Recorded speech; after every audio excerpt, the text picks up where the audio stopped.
Assalamualaikum warahmatullahi wabarakatuh. Perkenalkan, nama saya Citra Feza Azhara sebagai moderator dari kelompok 3A dengan anggota kelompok yaitu Hendrawan Bangkit, Nasya Andini Irawan, dan Disti Septia Mekawah. Di sini, kami ingin mempresentasikan hasil diskusi kami yang berjudul Mendorong Pemulihan Ekonomi Nasional, Menjaga Stabilitas. Untuk materi yang pertama akan dijelaskan oleh Nasya Andini Irawan. Kepada Nasya dipersilahkan. Baiklah, saya akan menjelaskan materi yaitu kebijakan stabilitas nilai tukar rupiah. Yang pertama, menjaga stabilitas nilai tukar rupiah.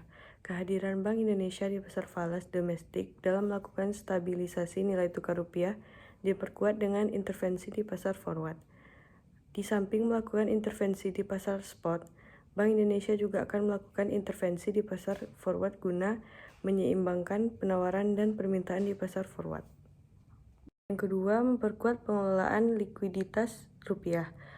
Pengendalian likuiditas rupiah diperkuat dengan menerbitkan sertifikat deposito Bank Indonesia atau SDBI 3 bulan dan reverse repo SBN dengan tenor 2 minggu. Penerbitan instrumen operasi pasar terbuka atau OPT tersebut dimaksudkan untuk mendorong penyerapan likuiditas sehingga bergeser ke instrumen yang bertenor lebih panjang. Pergeseran likuiditas ke tenor yang lebih panjang diharapkan dapat mengurangi risiko penggunaan likuiditas rupiah yang berlebihan pada kegiatan yang dapat meningkat tekanan terhadap nilai tukar rupiah. Yang ketiga, memperkuat pengelolaan penawaran dan permintaan valuta asing atau falas. Pengelolaan penawaran dan permintaan terhadap falas diperkuat dengan berbagai kebijakan. Hal ini dilakukan dengan tujuan meningkatkan penawaran dan pengendalian permintaan terhadap falas. Selanjutnya, saya berikan kepada moderator. Selanjutnya, materi yang kedua akan dijelaskan oleh Hendrawan Bangkit. Kepada Bangkit dipersilahkan. Stimulus kebijakan moneter. Yang pertama, kebijakan stimulus pemerintah. Pada tahun 2021, kerangka pemulihan ekonomi terpusat pada 3 hal, yaitu pertama, intervensi kesehatan melalui vaksinasi gratis dan disiplin dalam penerapan protokol COVID-19. Kedua, survival and recovery kit untuk menjaga kesinambungan bisnis. Serta ketiga, reformasi struktural melalui Undang-Undang Nomor 11/2020 tentang Undang-Undang Cipta Kerja. Selain itu, APBN didesain sebagai upaya untuk kembali mendorong pertumbuhan ekonomi Indonesia. Yang kedua, kebijakan stimulus BI. Gubernur BI, Peri Warjio, menyampaikan Bank Indonesia akan terus all out dan mengarahkan kebijakan BI untuk mendorong pertumbuhan ekonomi dengan terus bersinergi bersama pemerintah, otoritas, dan berbagai pihak lainnya. Bank Indonesia telah menurunkan suku bunga kebijakan sebanyak 6 kali sejak 2020, sebesar 150 BPS menjadi 3,50% dan melakukan injeksi likuiditas mencapai 796,60 triliun atau setara dengan 5,15% PDB sejak 2020 sampai dengan 7 April 2021. Yang ketiga, kebijakan stimulus OJK.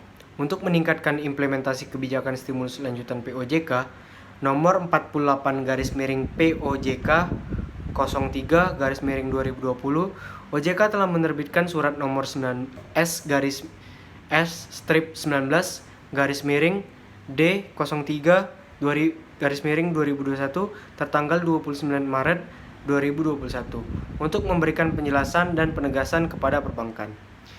Yang keempat, dampak COVID-19 terhadap stabilitas moneter Indonesia.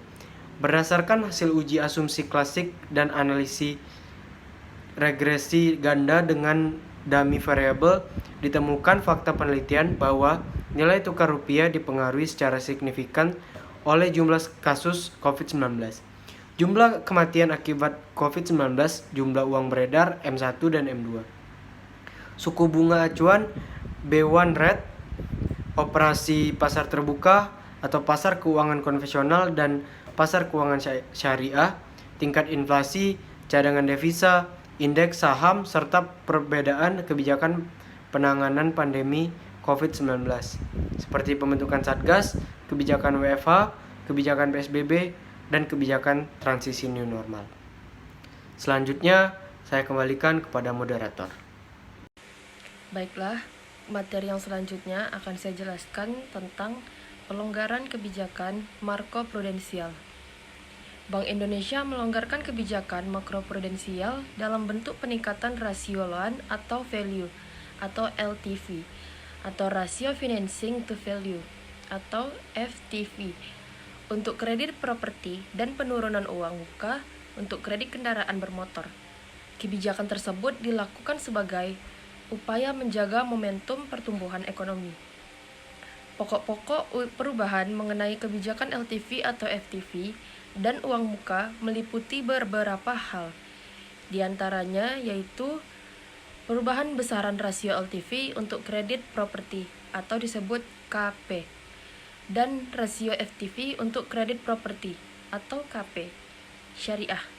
Peningkatan besaran rasio LTV atau FTV mencapai 10% dan berlaku pada rumah tapak atau RT, rumah susun atau RS, maupun rumah toko atau rumah kantor. Mulai tipe 21 ke bawah hingga tipe 70 ke atas.